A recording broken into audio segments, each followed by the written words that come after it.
हरे कृष्णा, राधे राधे। भक्तों, बहुत बहुत स्वागत है आप सभी का हमारे किशोरी कृपा चैनल में। तो फ्रेंड्स, आज की इस वीडियो में हम जानने वाले हैं कि पीरियड्स टाइम में हमें अपनी राधा रानी की सेवा पूजा किस प्रकार से करनी चाहिए। क्योंकि फ्रेंड्स, पीरियड्स टाइम में हर कोई पूजा पाठ के लिए मना करता है, सेवा भक्ति के लिए मना करता है, लेकिन हमने ठाकुर जी की सेवा या राधा रानी की सेवा ली हुई है, तो हम इनकी सेवा पूजा कैसे करें। तो फ्रेंड्स, राधा कृष्ण की भक्ति में दो चीज़ें होती हैं। पहला होता है प्रेम, दूसरा होता है सेवा। तो देखिए, प्रेम तो हमारा कभी भी अपनी लाडो रानी से, अपने कान्हा से कम नहीं हो सकता। प्रेम तो आप किसी से भी कम नहीं कर सकते। वो चाहे आपके बच्चे ही क्यों ना हो, आपके हस्बैंड हो, आपके भाई हो, माँ हो, कोई भी क्यों ना हो, तो फिर राधा कृष्ण की बात तो सबसे अलग है। राधा कृष्ण से तो ऐसा प्रेम होता है जिसे कभी हम फिर छोड़ ही नहीं सकते। तो अब बात आती है कि हम पीरियड्स के टाइम में अपनी लाडली जी की सेवा कैसे करें। क्योंकि फ्रेंड्स, जिस तरह से हम अपने बच्चों को भूखा नहीं देख सकते, उनसे दूर नहीं रह सकते, ऐसे ही हमारी लाडली जी या हमारे प्यारे लड्डू गोपाल होते हैं। तो फ्रेंड्स, लाडली की सेवा से पहले हम लाडली से एक रिश्ता ज़रूर बनाते हैं। हम सभी का कोई ना कोई रिश्ता होता है। कोई इन्हें अपनी सखी मानता है, कोई इन्हें अपनी पुत्री मानता है, तो कोई माँ के रूप में इनकी सेवा पूजा करता है। और कहीं कहीं पर तो इन्हें बहू रानी माना जाता है। क्योंकि जब हम अपने लाला की सेवा करते हैं, तो जब लाला का विवाह होता है इनके साथ, तो हम इन्हें अपनी बहू रानी मान लेते हैं। तो देखिए, भाव सबके अलग हैं, लेकिन लाडली जी तो एक ही हैं। तो फ्रेंड्स, जब भी कोई भक्त इनकी सेवा लेता है, तो हर कोई पूरी कोशिश करता है कि इनकी सेवा में हमसे कहीं भी कोई कमी ना रहे। लेकिन ये जो पीरियड्स के 4 से 5 दिन होते हैं ना, ये बहुत ही अलग होते हैं। इनमें सभी प्रकार के पूजा पाठ करना मना ही होती है। तो अगर आप जॉइंट फैमिली में रहते हैं, आपकी फैमिली में 2 से 3 लेडीज़ हैं, तो वहाँ काम चल जाता है। वहाँ पर सेवा निरंतर चलती रहती है। कभी किसी ने भोग श्रृंगार कर दिया, कभी किसी ने कर दिया, है ना।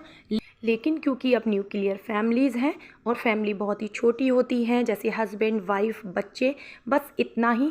ऐसे में हम ठाकुर जी की या राधा रानी की सेवा पूजा कैसे करें। तो फ्रेंड्स, इसके लिए मैं यही कहूँगी कि आपको अपनी फैमिली मेम्बर्स की आदत बनानी पड़ेगी, अपने हस्बैंड की या अपने बच्चों की, कि वो उनकी सेवा उन दिनों में कर सकें जब आप नहीं कर सकते।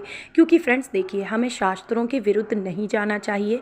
शास्त्रों में कहीं पर भी पूजा पाठ या भगवान को स्पर्श करना, इन सब चीज़ों के लिए मना किया गया है।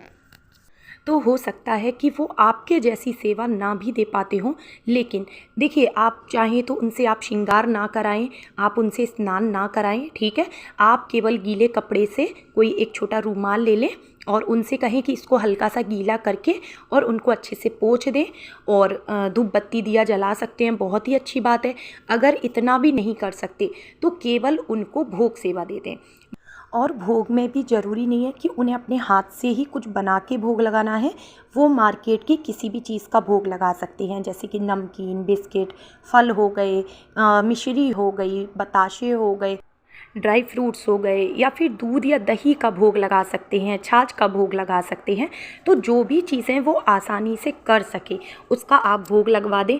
इससे होगा क्या, इससे आप संतुष्ट हो जाएंगे। क्योंकि सबसे ज़्यादा चिंता आपके मन में बनी होगी कि इस समय पर, जिस समय मैं उनको शारीरिक सेवा नहीं दे सकती, मेरे प्रभु, मेरे बच्चे भूखे बैठे हैं। और अगर कोई भी सेवा नहीं करने वाला है आपके घर में, तो आपको पता होता है ना कि कब आपका पीरियड्स आने वाला है, तो उससे 1-2 दिन पहले ही आप उनके पास कुछ भी खाने की ऐसी चीज़ें रख दें जो कि 3-4 दिन तक ख़राब ना हो। जैसे कि आप ड्राई फ्रूट्स रख सकते हैं, मिश्री रख सकते हैं, गुड़ और चने रख सकते हैं। छोटे छोटे बॉक्स बना लें, ऐसे रखें और एक पात्र में जल भर के ढक कर के रख दें। बस ऐसी चीज़ें ना रखें जिनका ख़राब होने का डर रहे। तो फ्रेंड्स, ये हो गई आपकी दी हुई सेवा। अब इसके बाद आपको करना क्या है, आपको देनी है उन्हें मानसिक सेवा, ठीक है। और शारीरिक सेवा से भी ज़्यादा बड़ी कही गई है मानसिक सेवा। कहते हैं, जब आप शारीरिक सेवा दे भी रहे होते हैं और मान लीजिए उस समय आपका मन कहीं और है, तो ऐसी सेवा पूजा को प्रभु कभी भी स्वीकार नहीं करते हैं। तो मानसिक सेवा उच्च स्तर की सेवा कही गई है। और ऐसा नहीं है कि आपको कुछ नहीं करना है। आपको क्या करना है, आप उनकी लीलाएं श्रवण कर सकते हैं, आप नाम जाप कर सकते हैं, आप उनके भजन गा सकते हैं और दूर रहते हुए भी आप अपने ठाकुर ठाकुराइन से दूर ही नहीं रहेंगे, जिससे कि आपके लड्डू लाडली आपसे रीझ जाएंगे। तो फ्रेंड्स, गोपियों ने तो कितने वर्षों तक विरह की वेदना को सहा था। वो तो कान्हा को देख तक नहीं पाई थी, लेकिन हम और आप तो अपने प्रभु के दर्शन कर सकते हैं, इसमें कोई मनाही नहीं है। लेकिन क्योंकि ये कलयुग है और हर युग में प्रभु अपनी लीला करते हैं, तो हम लोगों के लिए ये विरह के ही दिन हैं। ये जो 4 से 5 दिन हम अपने लड्डू लाडली से दूर रहते हैं ना, इसमें भी विरह की पीड़ा होती है। हम लोगों को बहुत ही ज़्यादा दुख होता है कि इन दिनों में हम उन्हें छू नहीं सकते, अपने हाथों से कुछ भी भोग नहीं लगा सकते। लेकिन आप सच मानिए, इस विरह की वेदना में तो प्रेम और भी ज़्यादा बढ़ता है। आँखों से जब अश्रु धारा बहती है ना, तो हमारा कन्हैया ना दौड़ा चला आता है, और जहाँ कान्हा वहाँ राधा रानी। तो बस आप समझ सकते हैं मैं आपसे क्या कहना चाहती हूँ, कि ये विरह भी बहुत ही ज़्यादा ज़रूरी है, क्योंकि इससे प्रभु हमारे और भी ज़्यादा निकट आ जाते हैं। हाँ, वो बात अलग है कि हम उन्हें खुली आँखों से देख नहीं सकते। और फ्रेंड्स, इसके अलावा आप अगर लड्डू लाडली की सेवा करते हैं तो घर के मंदिर में एक गाय माता हो गई, अष्ट सखियाँ हो गई, इन सभी को आप विराजमान कर सकते हैं।